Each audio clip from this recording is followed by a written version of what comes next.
I was just wondering, she mentioned atheism in the beginning, and so Richard Dawkins, the most famous atheist, I just saw this quote. I was wondering what you thought about it.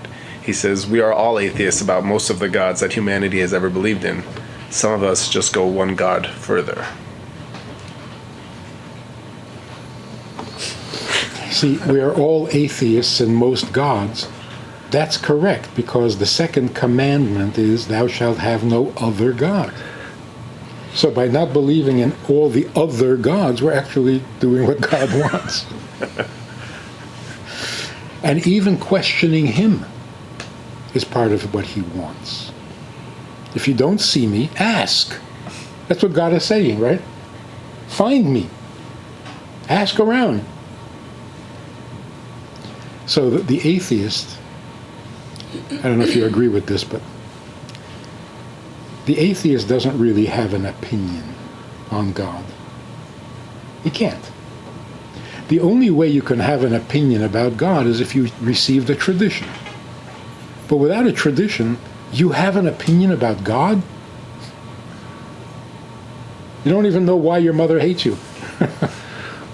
You got psychological problems. You don't know why you want what you want, or why you can't get what you want, or why you're not successful, but you know about God? Come on.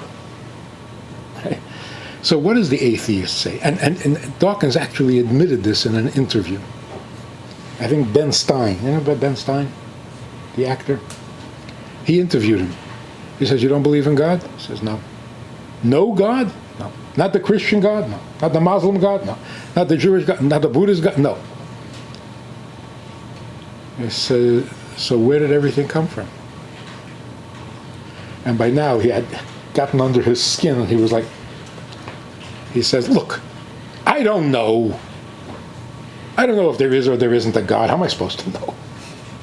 All I'm saying is, I don't want to put all my hopes on one idea. What a confession. See, hear what atheism is? Atheism is not an intellectual opinion. Atheism is the insecurity of trusting one principle. Like he said, I don't want to put all my eggs in one basket. That comes from being damaged. Why, did people lie to you when you were a kid? What happened? Why are you so untrusting? Yeah, they told me there was a Santa Claus and there's not, so okay. So it's not even an opinion. It's a defense. I just don't want to end up with egg on my face. So if I believe in God and then it turns out that there is no God, I'll be so embarrassed. That's not an opinion. So there really are no atheists. There are people who trust in God, believe in God because it makes sense. You got to start somewhere. Whatever that start is, that's God. So you want to call him a subatomic particle? Call him whatever you want. But what you're saying is the whole world began because there existed a subatomic particle.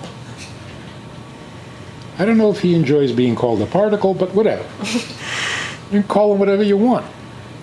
But that's your God. To the scientist, to the evolutionist, God is a subatomic particle. We happen to believe that that subatomic particle is intelligent. That's all. So everybody has their God. The question is, have you heard from him? Does your subatomic particle have anything to say to you? No? What kind of God is that? But that's your God. So, atheism is really an insecurity, not an opinion. Like, I don't believe anything I can't see. Oh, don't be ridiculous. The most precious things in your life you can't see. I love you. Well, I don't see that. No, you don't see it. But makes your life worth living, no? So it's a silly statement to say I don't believe anything I can't see, especially for a scientist. Because when you look at this without the microscope, and then you look at it under the microscope, it's a whole different thing. So what you see doesn't tell you what's real. Anyway, I want to get into a whole theological debate. The point is, when you have a purpose that includes other people, this is a very open society. You're not only welcome, you're necessary. Sorry. One last question, because an agnostic, someone who says, how am I supposed to know? Somebody wrote a book, forget the title. The point of the book is that the believer is ridiculous and the non-believer is ridiculous. We just don't know. So the only intelligent position is maybe. Maybe. We'll never know for sure, but maybe. So he says it's 50-50.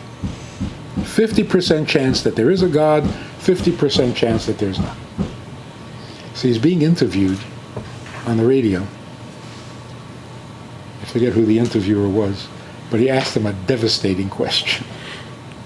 He said, first of all, 50-50? Like, really? Or is it like 60, like, literally 50-50?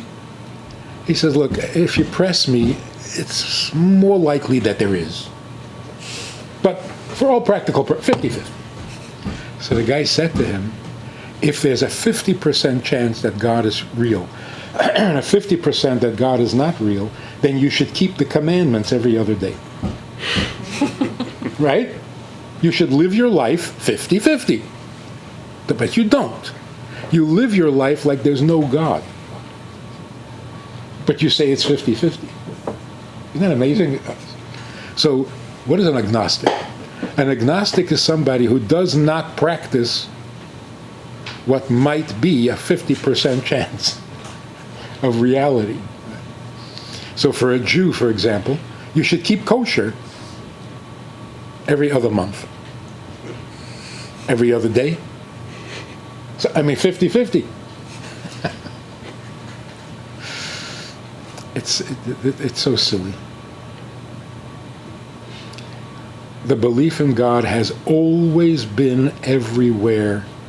Don't tell me there's no God. It's a silly statement. It's like ridiculous. It's not even a leap of faith anymore. It was a leap of faith in the early years. But after God has been discussed for at least 5,000 years, tell me there's no such thing. It's so preposterous. There's no such, we've been talking about it for 5,000 years, but there's no such thing.